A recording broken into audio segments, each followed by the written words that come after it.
customers at the Costcutter supermarket at London's Brunel University are the first in the world to pay for their groceries with finger vein scanners, developed by technology firm Staller. Joining us right now is the CEO of Staller, Nick Dryden. Nick, good to see you. Thanks very much for joining us. Congratulations on this. Explain how the technology works. Hi, good morning. Yeah, the technology works quite simply. We use near-infrared light, which scans your finger. Your hemoglobin absorbs infrared, and we get a very clear pattern of your vein structure. So much so that we can get 1,500 point map reference from your finger. So it's a very, very strong biometric. Hey, this is Jason Chaffetz. Interesting technology. Why is it better than, say, maybe a retinal scan?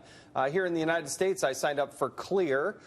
When you go through the airport, they take a scan of my eyeballs, and I can go. I don't have to touch anything. Why do you think this is better than doing a retinal scan?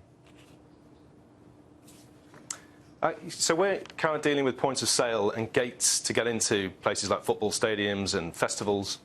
And it comes down to cost versus speed versus usability.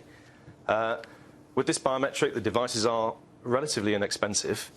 Compared to retinal scan, it's massively cheaper.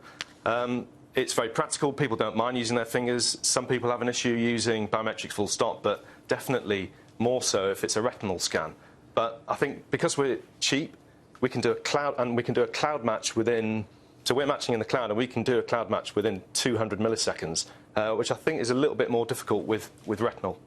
Are there any health risks to any of this? I mean, whether it's a retinal scan or your veins in your finger, what are the health risks? Well, this is a medical piece of technology anyway. I don't think there's any health risks.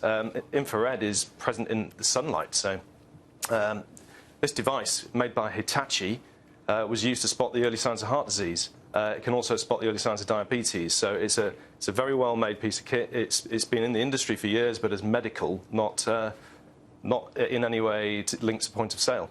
Nick, how do you get customers comfortable with this? I mean, I have to admit, when I read this and then thinking about doing it, it just seems a little too sci-fi, maybe just a little bit too weird. Is there a kind of a break-in period for customers here, or are people just very willing to go through this? Well, it's a good question. We've been testing this since 2012 in music festivals. You know, it's just so we could introduce a cashless system. People are kind of wary of biometrics. I don't know if it's the same in America, but in Europe, fingerprint and DNA has always been used against us. It's always been synonymous with crime. So I think people have got to get over that step. But I think when they realise that what we actually, when we make a little crypto key from your finger vein pattern, that is completely anonymous in our database.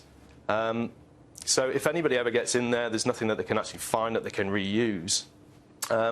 So a lot of education has to go with this kind of technology so that people understand how safe it is, how accurate it is, and how quick it is to identify you, because all you need is you. You don't need to carry anything. Lots of other kind of biometrics are linked to devices that we need to take with us. So if we lose them, we lose the ability to identify ourselves. Nick, are you coming I think it's down to education. We need to talk to people. Yeah. Are you coming to the U.S.? Any businesses here using the technology?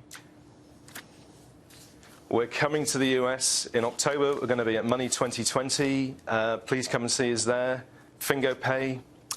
There's a lot of US businesses talking to us already, and we'll start the conversations next month.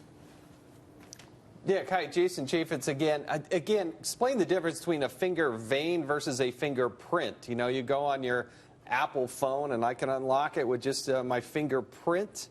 Why is this better? Is it more secure? So with fingerprint, Jason, we tend to find it doesn't work. It's less reliable. If your hands are wet or dirty or slightly sweaty, you tend to find that will not work. And we can't take that chance. Fingerprint also is latent, so I can leave it on a glass. I can leave it, everywhere I touch, I'll leave a fingerprint. So it's probably one of the easiest to acquire biometrics known to man. I mean, the science of acquiring a fingerprint has just been around for about 30 years. This is internal. It's a 3D biometric of the inside of my finger. You're never going to get it off me without my knowledge.